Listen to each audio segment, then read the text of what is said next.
በስመ አብ ወወልድ ወመንፈስ ቅዱስ አሐዱ አምላክ አሜን። የዕለት ወንጌል የዮሐንስ ወንጌል ምዕራፍ 10 ከቁጥር 1 እስከ ፍጻሜ።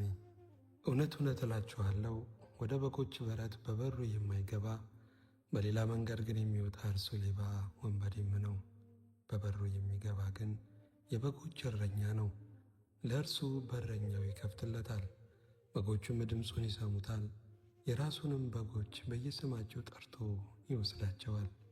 የራሱንም ሁሉ ካወጣቸው በኋላ በፊታቸው ይሄዳል። በጎቹም ድምፁን ያውቃሉና ይከተሉታል።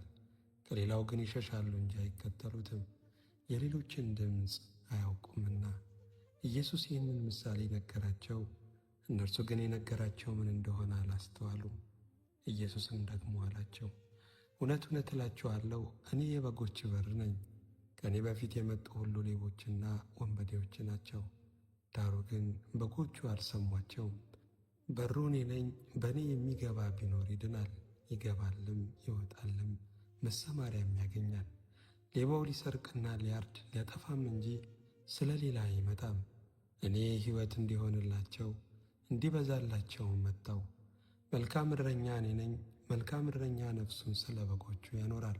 እረኛ ያልሆነው በጎቹም የእርሱ ያልሆነው ሙያተኛ ግን ተኩላ ሲመጣ ባየ ጊዜ በጎቹን ትቶ ይሸሻል።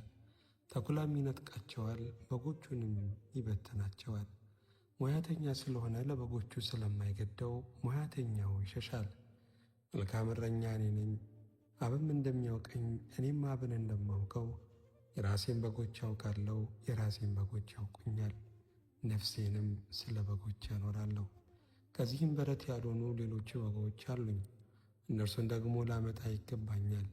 ድምፄንም ይሰማሉ፣ አንድም መንጋ ይሆናሉ፣ እረኛውም አንድ። ነፍሴን ደግሞ አነሳት ዘንድ አኖራለሁና፣ ስለዚህ አብ ይወደኛል። እኔ በፈቃዴ አኖራታለሁ እንጂ ከእኔ ማንም አይወስዳትም። ላኖራት ሥልጣን አለኝ፣ ደግሞም ላነሳት ሥልጣን አለኝ። ይህችን ትእዛዝ ከአባቴ ተቀበልሁ። እንግዲህ ከዚህ ቃል የተነሳ በአይሁድ መካከል እንደገና መለያየት ሆነ። ከእነርሱም ብዙዎች ጋኔን አለበት አብዷልም፣ ስለምንስ ትሰሙታላችሁ አሉ። ሌሎችም ይህ ጋኔን ያለበት ሰው ቃል አይደለም፣ ጋኔን የዕውሮችን ዓይኖች ሊከፍት ይችላልን አሉ። በኢየሩሳሌምም የመቅደስ መታደስ በዓል ሆነ፣ ክረምትም ነበረ። ኢየሱስም በመቅደስ በሶሎሞን ደጅ መመላለሻ ይመላለስ ነበር። አይሁድም እርሱን ከበው እስከ መቼ ድረስ በጥርጣሬ ታቆየናለህ? አንተ ክርስቶስ እንደሆንህ ገልጠ ንገረን አሉት። ኢየሱስም መለሰላቸው እንዲህ ሲል፣ ነገርኳችሁ አታምኑምም። እኔ በአባቴ ስም የማደርገው ሥራ ይህ ስለ እኔ ይመሰክራል። እናንተ ግን እንደነገርኳችሁ ከበጎቼ ስላልሆናችሁ አታምኑም። በጎቼ ድምፄን ይሰማሉ፣ እኔም አውቃቸዋለሁ፣ ይከተሉኝማል።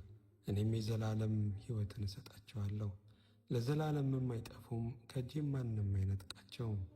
የሰጠኝ አባቴ ከሁሉ ይበልጣል፣ ከአባቴም እጅ ሊነጥቃቸው ማንም አይችልም። እኔና አብ አንድ ነን። አይሁድ ሊወግሩት ደግሞ ድንጋይ አነሱ። ኢየሱስ ከአባቴ ብዙ መልካም ሥራ አሳየኋቸው፣ ከእነርሱ ስለማናቸው ሥራ ትወግሩኛላችሁ ብሎ መለሰላቸው። አይሁድም ስለ መልካም ሥራ አንወግርህም፣ ስለ ስድብ አንተም ሰው ስትሆን ራስህን አምላክ ስለማድረግ ነው እንጂ ብለው መለሱለት። ኢየሱስም እንዲህ ብሎ መለሰላቸው፣ እኔ አማልክት ናችሁ አልሁ ተብሎ በሕጋችሁ የተጻፈ አይደለምን? መጽሐፉ ሊሻር አይቻልምና። እነዚያን እግዚአብሔር ቃል የመጣላቸውን አማልክት ካላቸው የእግዚአብሔር ልጅ ነኝ ስላልሁ እናንተ አብ የቀደሰውን ወደ ዓለም የሚላከውን ትሳደባለህ ትሉታላችሁን? እኔ የአባቴን ሥራ ባላደርግ አትመኑኝ። ባደርገው ግን እኔንስ እንኳ ባታምኑ አብ በእኔ እንደሆነ እኔም በአብ እንደሆንሁ ታውቁና ታስተውሉ ዘንድ ሥራውን እመኑ። እንግዲህ ደግሞ ሊይዙት ፈለጉ፣ ከእጃቸውም ወጣ። ዮሐንስን በመጀመሪያ ያጠምቅበት ወደ ነበረው ስፍራ ወደ ዮርዳኖስ ማዶ እንደገና ሄደ፣ በዚያም ኖረ።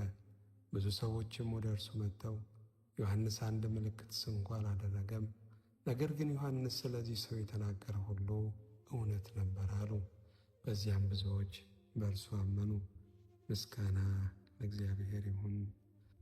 የሐዋርያው የቅዱስ ጳውሎስ መልእክት ወደ ፊልጵስዩስ